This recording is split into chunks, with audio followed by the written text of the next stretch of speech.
पश्चिम बंगाल के 10 सबसे मशहूर खाने जिन्हें खाकर लोग बार बार बंगाल जाना चाहते हैं।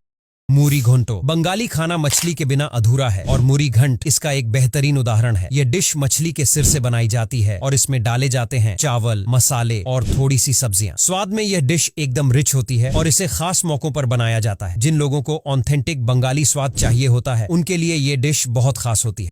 Mocha chop. अगर आप बंगाल में हैं और कुछ हटके ट्राई करना चाहते हैं तो मोचा चॉप को मिस मत करिए। ये चॉप केले के फूल से बनता है और दिखने में आलू टिक्की जैसा होता है, लेकिन इसका स्वाद एकदम यूनिक होता है। इसे बेसन या सूजी की कोटिंग में तलकर तैयार किया जाता है और साथ में परोसा जाता है बंगाल की खास मीठी तीखी चटनी के साथ। चाय के साथ इसका कॉम्बिनेशन आपको बंगाली घरों की याद दिला देगा। शुक्तो एक हेल्दी और ट्रेडिशनल बंगाली थाली का हिस्सा होता है। इसे कई सारी सब्जियों को मिलाकर बनाया जाता है, जैसे करेला, लौकी, बैंगन और राधा बल्लभी जैसी सब्जियों के साथ। इसमें हल्के मसाले और थोड़ा सा दूध मिलाया जाता है, जिससे इसका स्वाद हल्का कड़वा मीठा और बेहद यूनिक बन जाता है। ये पेट को ठंडक देता है और अक्सर मील की शुरुआत में खाया जाता है। मिष्टी दोई। बंगाल की पहचान अगर किसी एक चीज से होती है तो वो है मिष्टी दही। इसे खट्टी दही की तरह नहीं बल्कि मीठे दूध को धीरे धीरे जमाकर बनाया जाता है। इसका रंग हल्का ब्राउन होता है और स्वाद ऐसा कि एक बार चखा तो भूल नहीं पाएंगे। इसे मिट्टी के बर्तनों में जमाया जाता है, जिससे इसका स्वाद और खुशबू दोनों स्पेशल हो जाते हैं। ये हर फेस्टिवल, शादी और स्पेशल ओकेजन की शान होती है।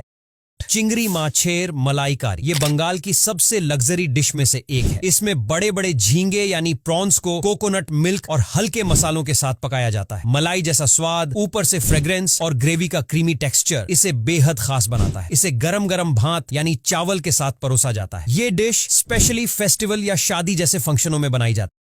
पाटी साप्टा। ये एक मीठी डिश है जो मकर संक्रांति के समय हर बंगाली घर में बनती है। यह एक तरह का क्रेप होता है जिसमें नारियल, गुड़ और खोया भरकर तवा पर पकाया जाता है। ऊपर से कभी कभी इसे कंडेंस्ड मिल्क के साथ भी सर्व किया जाता है। इसका स्वाद एकदम सॉफ्ट और मलाईदार होता है जो मुंह में घुल जाता है।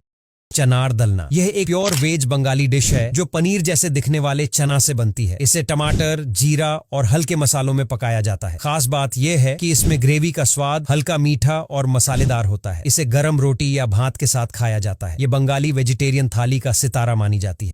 घुगनी स्ट्रीट फूड है जो कोलकाता की गलियों से लेकर गांवों तक हर जगह पॉपुलर है। इसे सफेद मटर से बनाया जाता है और ऊपर से डाला जाता है नींबू, प्याज, मसाले और थोड़ा सा चटपटा टच। कुछ लोग इसमें उबला अंडा या मटन के टुकड़े भी डालते हैं, जिससे इसका स्वाद और भी शानदार हो जाता है। ठेले पर खड़े होकर खाई गई घुगनी का मजा कुछ और ही होता है। कोशा मंगशो। अगर आप मटन के दीवाने हैं तो यह डिश आपके लिए है। गाढ़ी ग्रेवी, मसालेदार फ्लेवर और धीमी आंच पर घंटों पकाया गया मटन इसे बेहद खास बनाता है। इसे पूरी या लुची के साथ खाया जाता है और इसका स्वाद आपके दिल में हमेशा के लिए बस जाएगा। संडे को बंगाली फैमिली में अगर कुछ स्पेशल बनता है तो वो होता है कोशा मंगशो। रसगुल्ला। बंगाल का नाम आते ही जो पहली चीज दिमाग में आती है वो है रसगुल्ला। ये मिठाई सिर्फ बंगाल की शान नहीं है बल्कि पूरे भारत की फेवरेट स्वीट्स में गिनी जाती है। रसगुल्ला दूध से बने छेना को उबालकर चीनी की चाशनी में डुबोकर बनाया जाता है। इसका टेक्सचर इतना सॉफ्ट होता है कि मुंह में डालते ही घुल जाता है। ये मिठाई हर ओकेजन का हिस्सा होती है, चाहे शादी हो या पूजा या फिर कोई त्योहार।